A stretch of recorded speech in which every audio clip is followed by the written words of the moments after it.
परिवारों को हम अपने आसपास देखते हैं, उनके अंदर यदि कोई एक वृद्ध महिला है तो यदि उसके पास कुछ है 56 तोले की गर्दन जैसी चीज़ या छोटी 2 तोले की कोई वस्तु भी, तो उससे उसकी सेवा करके उसको प्राप्त करने का नहीं, बल्कि उसके लगता है कि इससे जल्दी से जल्दी वह चीज़ हमें मिल जाए।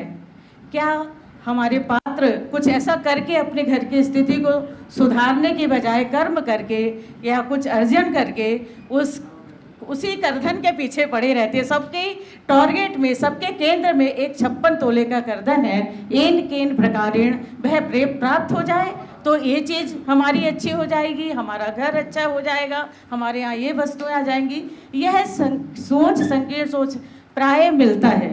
ये मान सकते हैं कि पारिवारिक स्थितियों में ऐसा संभव है, लेकिन वास्तव में इससे परे भी हमारा जीवन जा सकता है। इस बात के पर भी हमें गंभीरता से विचार करना चाहिए। मानवीय मूल्यों की अपनी अलग महत्ता है और सामाजिक जीवन के अंदर जीवन के रिश्तों के अलग मूल्य हैं।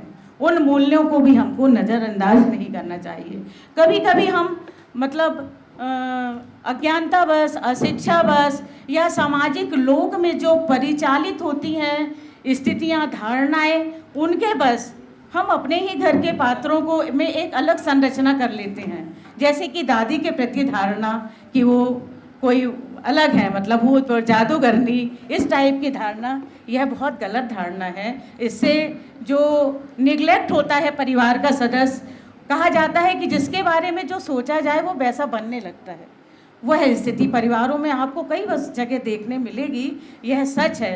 हालांकि आज परिवेश बदल रहा है, आज अलग है, लेकिन जहाँ स्वार्थ है परिवारों में, वहाँ पर इस प्रकार का व्यवहार संभव है, होता है, देखा जाता है। तो हमें इस कहानी से बहुत बड़ी शिक्षा मिलती है, कई प्रकार की शिक्षा। दादी का चरित्र हमें बताता है कि क्यों इस प्रकार से अवमानना सहना दे देना चाहिए और अपने परिवार को सुखी जीवन की चेष्टा करना चाहिए। जहाँ चाची हैं, चाचा हैं, उनको भी घर छोड़कर क्यों जाना, घर की स्थिति को सुधारना चाहिए। यदि घर में किसी स्त्री की संतति नहीं है वह, तो उसके प्रति भी सम्मान का व्यवहार होना चाहिए। घर में सदस्य होते हैं, कई कहानियाँ ऐसी मिलती हैं कि परिवार उनको सम्मान देता है, साथ में लेता है। यह दृष्टिकोण भी हमारा बनना चाहिए। जो चौकोर पट्टी का बात कही गई है वो एक संकेत है, सिंबल है कि यदि ऐसे व्यक्तियों के साथ व्यवहार समरसता का या मीठा नहीं किया जाता तो वो कैसे पत्थर तुल्य हो जाते हैं, जिनको कोई भावनाएं काम नहीं करती। एक स्त्री अपने साथ कई जगह पर किस रूप में अपने जीवन को जीती है, वह कहीं ना कहीं इस कहानी के माध्यम से हमें मिलता है और बहुत बड़ी शिक्षा ये देती है 56 तोले की गर्दन, और शुरू से अंत तक कहानी हमको बांधे रहती है। धन्यवाद। आप थी डॉक्टर छाया चौक से, आप इसी कॉलेज से रिटायर हुई हैं और इस कार्यशाला अपने आप में इसलिए याद रखी जाएगी कि आप स्टूडेंट की तरह हमारी इस कार्यशाला में शामिल हुई हैं। आपको साधुवाद। हम स्टूडेंट ही हैं क्योंकि हमें अपना पढ़ा हुआ जो है ना वो मिटाना है। हमें शिक्षा नहीं दे रही है कोई कहानी, जजमेंटल नहीं होना है। ऐसे बहुत हम लोग बहुत आउटडेटेड हो गए हैं, तो वो हमको सीखना चाहिए।